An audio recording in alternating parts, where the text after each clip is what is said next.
As I mentioned, one of the most legendary executive producers and writers of television, Stephen Bochco, here in the studio. How are you, Stephen? Good to see you, bud. Great. Good to see you. Yeah, you've worked with some great people in this town. Now meet these three over here. That's my two Chris's, my two producers, right over there, Brockman and Law. You're lumping me in with these two? Yeah, I am. Good to meet you, sir. Jamokes, right? Wouldn't you say? Mopes. Mopes, right. Okay. Well, coconuts. Moops. Coconuts, and then Mike Del Tufo. Did you see this whole business? I did, with the buttons and the thing. Right. Okay. Help me out here, because Del Tufo, you say... It's pathetic. Yeah, well, here... This was yesterday when it appears that Chris Brockman turns his microphone off. Right there. That's what it looks like. Now, Del Tufo, we thought you were touching his microphone. You never did. Correct? No, I did not. And then What were you touching? What were you touching? The faders actually control all the mics, which is the main fader, which it brings the mics off of, yeah. And then you turn the mic back on. When he was off. So it's your fault, Brockman. Absolutely not. What do I do about this, Steve? Absolutely not. No, I know this is your time. my time. I know that. What do I do about this sort of thing? What do I do with this sort of thing? You run shows. What do I do here? Fire them. Is that how you handle disputes? What's the question? As soon as I leave here, I'm going back to the office and firing a bunch of people. It's just to stay, in shape. Stay sharp? Is that what you... Yeah. I like that. Yeah, you, gone. Out. Wait, this is from Stephen Bochco, guys. I mean, what do I do? You stay because you got a nice signed football. Hey, there you go. I don't know. Look at all the crap on his desk, Stephen. It's a mess some back people here. call it crap. Other people call it memorabilia, Memories. He has a bowl of hot sauce, a tub of hot sauce on his desk. All right, well, I can't see him. Yeah. Okay. You're gone. Stephen Bochco just did what many people in the sports business have been attempting to do for a very long time. I couldn't be more excited that you're here, Stephen. So when the television audience comes back, we'll talk about a bunch of stuff with Stephen Bochco right here on the Rich Eisen Show. You guys, you could stay for one more segment, then you do have to go. I'm sorry to say that. Out.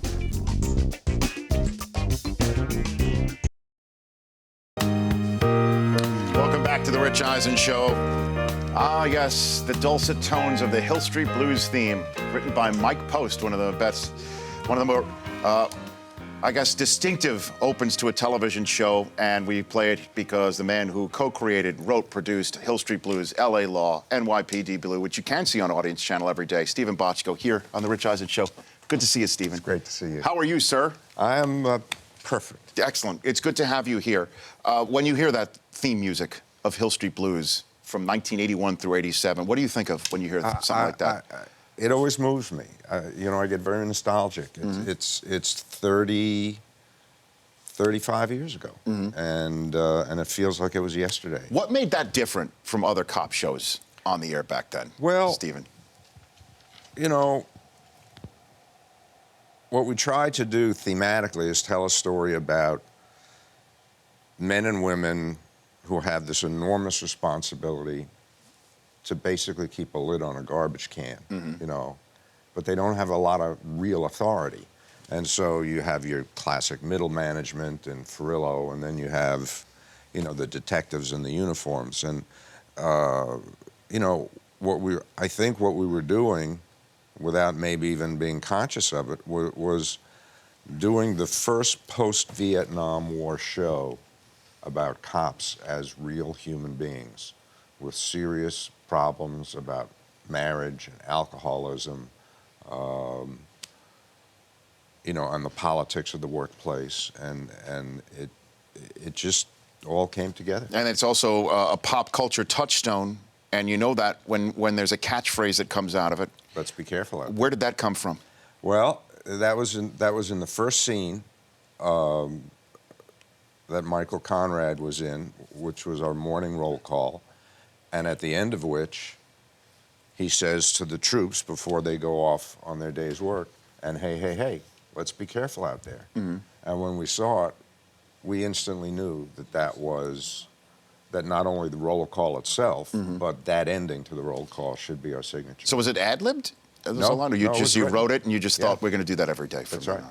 I'm here with Stephen Bochco on the Rich Eisen Show, and then you went towards the end of it. You went, for the lack of a phrase, the order with the law. You went L.A. Law. Where did L.A. Law come from? L.A. Law was actually a very high-class ripoff of Hill Street, you know? So you ripped yourself off? is Yeah, what you're saying? absolutely. Yeah, Right. you know, I mean, I wanted to do a show about the law through the other end of the telescope. You know, where instead of having functionaries of the criminal justice system who were essentially powerless to really make societal differences, I wanted to do a story about wealthy, smart lawyers who really do make a difference and who do impact on the justice system significantly.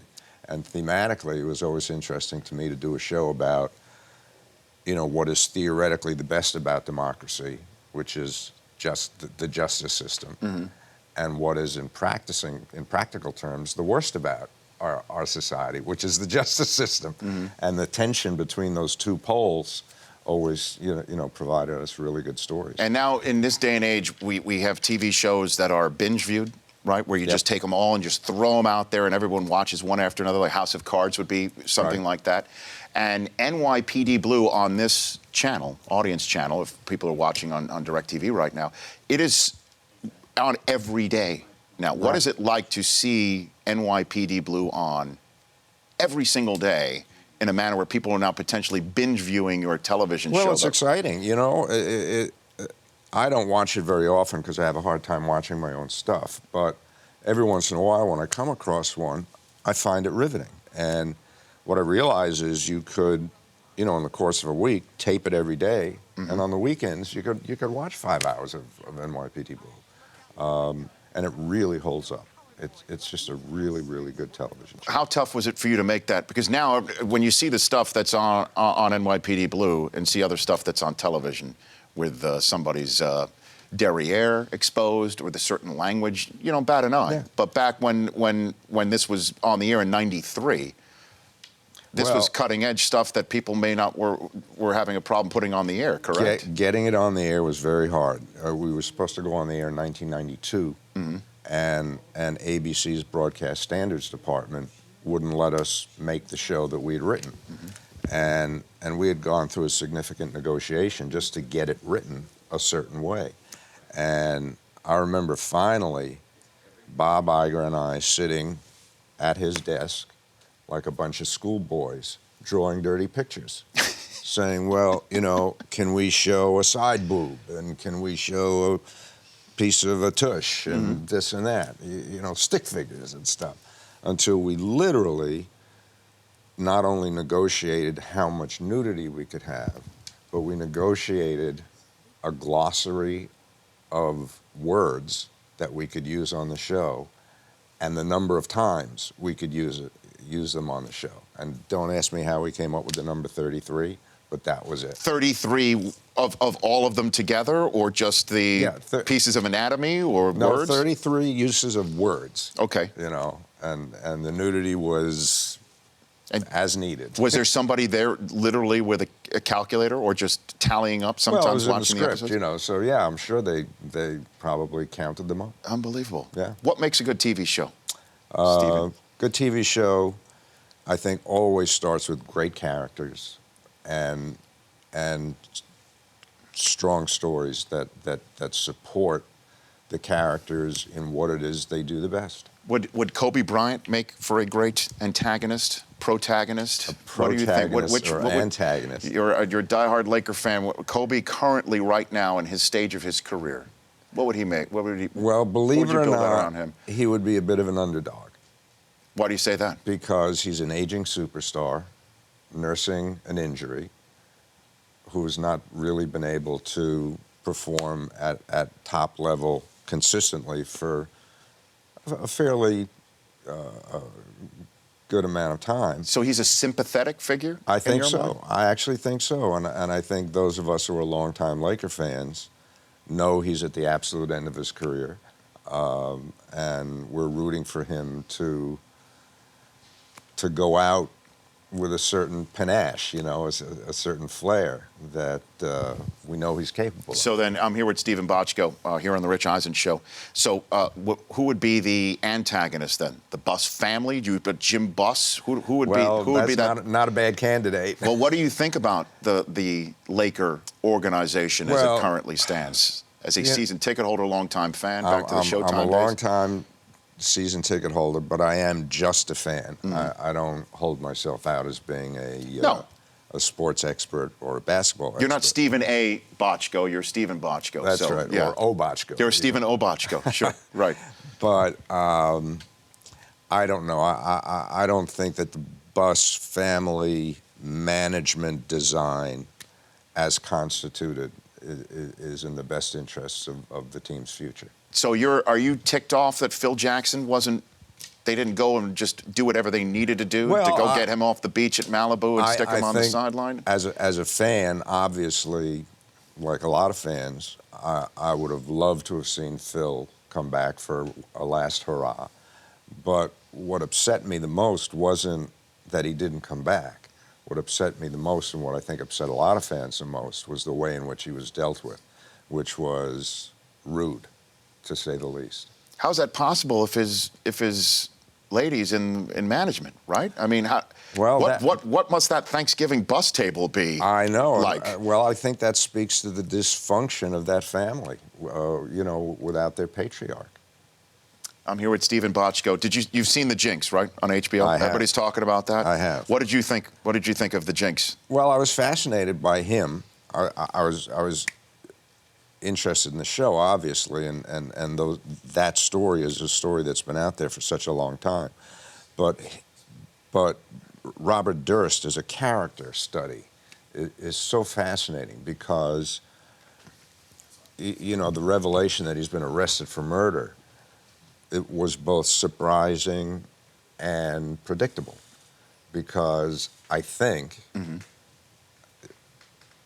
he's a sociopath. There's no question. And a sociopath and an extreme narcissist are that close together. There's a very thin line between the two. And I think, bottom line, is he was so desperate to be the center of attention that he actually sought attention that he certainly didn't need, because he was clean of all of it. And he hung himself. And the interesting aspect is how, and I mentioned this earlier, and I know, Chris Law, you haven't seen it yet, and for those who haven't seen it yet, I don't want to be spoiling it too much, but the documentarians got involved because they stumbled upon some evidence and they had it. And there's a lot of people wondering why they didn't go straight to the police with it. Why did they sit on it? Did they have a role as content creators? Absolutely. And then when does that line get crossed and you no longer should be trying to create content if you have some evidence that needs to be handed over? That is a question we don't have time to answer. I'm fascinated by that question. I think when you're crafting a documentary, and it is a crafted piece of art at its best, and you cross that line, you know, your self-interest is so powerful. You know, because if you hand over that evidence, in effect, you've scuttled your documentary. And so I think they withheld evidence, which we know they did, Yes.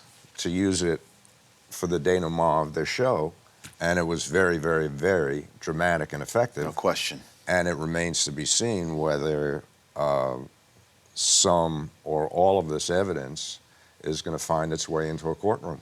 Before I let you go in the 2 minutes I have left with you, a lot of people in this town don't know you've been battling blood cancer for about 8 months, 10 months. And you are now... I'm cancer-free. Congratulations on that. Thank you. The City of Hope here in the area was very instrumental in helping you get back on your feet. City of Hope was extraordinary. As a medical facility, as a personal booster. You know, they're just wonderful people there, and they're patient-oriented. And so from the moment you get out of your car, they're just they sort of envelop you in a sense of confidence that they're doing everything possible for you. And you're working on season 2 of Murder in the First on TNT, writing, executive producing it. How's it been going back to work after going through this ordeal that you have gone through and are hopefully, as I knock on plexiglass here, whatever this is, that you are going to continue to be cancer-free? Well, I think I will be. Going back to work is sort of like jumping into the middle of a fast-moving river, because we're almost halfway through our second season, and I haven't been there really doing the heavy lifting.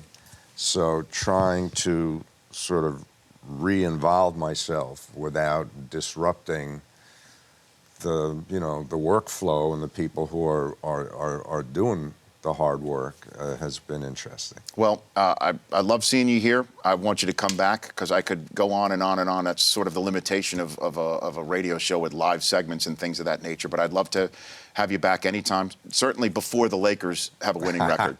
Anytime. That's going to be a while. Anytime you invite me, I'll come back. You bet. That's Stephen Bochco right here on the Rich Eisen Show. And everyone out there, by the way, it's very easy to just swab yourself and get tested for your blood to see if there's a match for anybody on planet Earth who might need a transfusion or a bone marrow transplant or anything like that. There's a 10 million member anonymous donor pool for bone marrow, and I got lucky. I got a good match. Well, God bless that. And so people should go ahead and do that. Susie and I did that. Certainly, Yes, you you should did. do it. It takes just a quick swipe. You send it off in the mail, and you never know. Thanks for coming on. All right. You bet. That's Stephen Bochco right here on The Rich Eisen Show. We return to the phone lines when we come back in 60 ticks of the clock. The Rich Eisen Show, weekdays at noon Eastern. On Audience.